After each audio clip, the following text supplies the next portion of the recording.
Assalamualaikum warahmatullahi wabarakatuh. Perkenalkan, nama saya Eka Saputra dari SMA Negeri Sitoboli, calon guru penggerak angkatan 10 tahun 2024. Di sini kami akan menyampaikan refleksi pemikiran Bapak Kiai Dewantara setelah implementasinya. Kita kenal beliau merupakan tokoh nasional di bidang pendidikan yang dikenal hingga sekarang. Pemikiran beliau masih digunakan. Beliau merupakan seorang Menteri Pendidikan pertama di Republik ini. Beberapa hal yang perlu kita sampaikan di sini yaitu mengenai pendidikan pengajaran yang disampaikan beliau, sesuatu hal yang berbeda tetapi tidak dapat dipisahkan, di mana menurut beliau pendidikan adalah memberi tuntutan atau tuntunan segala kodrat yang dimiliki anak agar ia mampu mencapai segala keselamatan dan kebahagiaan sendirinya, baik sebagai manusia maupun sebagai anggota masyarakat. Sedangkan pengajaran menurut beliau adalah proses pendidikan untuk memberikan ilmu yang berfaedah untuk mencapai kecakapan hidup secara maupun batin. Jadi menurut beliau, untuk mencapai pendidikan yang merdeka, salah satunya adalah menyelenggarakan pengajaran yang baik. Sebenarnya beliau juga menyampaikan tugas kita sebagai guru diibaratkan sebagai seorang petani yang menanam berbagai jenis bibit tanaman, biji-bijian. Selanjutnya biji-bijian tersebut, bibit tersebut kita rawat, kita siangi, kita pupuk, kita siram sehingga dapat tumbuh sesuai dengan jenisnya masing-masing. Begitupun dengan seorang pendidik, kita harus menuntut peserta didik kita berkembang dengan baik dengan bisa melayani segala bentuk kebutuhan peserta didik yang berbeda-beda dengan segala metode, sarana, pendekatan, strategi yang berorientasi pada peserta didik tersebut.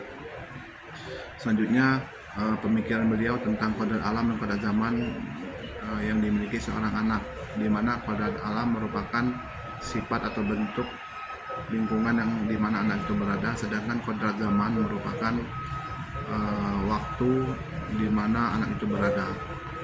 Jadi sebagai peserta didik kita harus mampu menuntun anak sesuai dengan kodratnya, baik kodrat alam maupun kodrat zamannya.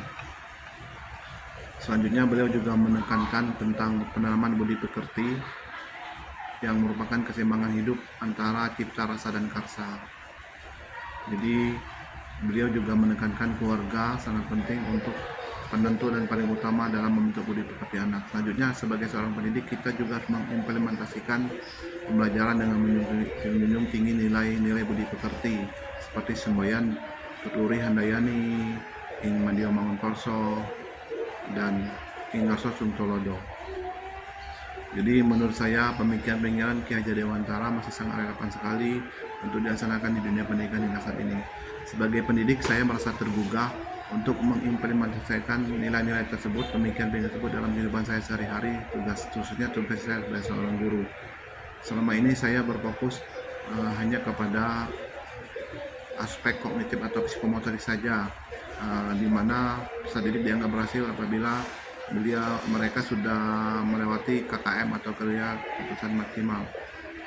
Padahal lebih dari itu, kita harus bisa menanamkan nilai-nilai karakter, nilai-nilai budaya lokal, budaya nasional sesuai dengan Pancasila dan undang-undang. Kesalahan yang lain yang pernah saya buat yaitu menganggap murid hanya sebagai objek pembelajaran, padahal murid adalah subjek dalam pembelajaran, sehingga peran serta murid dalam pembelajaran itu sangat minim atau sangat pasif. Jadi dengan kegiatan ini saya bertekad untuk menemukan keyakinan saya. Jadi tidak hanya mentransfer ilmu, tugas kita sebagai guru, tapi lebih dari itu kita menjadi fasilitator yang memberikan arahan serta tuntunan serta motivasi dan menjadi panutan yang baik bagi anak didik kita. Sekian dan terima kasih. Wabillahi taufiq wal hidayah. Wassalamualaikum warahmatullahi wabarakatuh. Merdeka.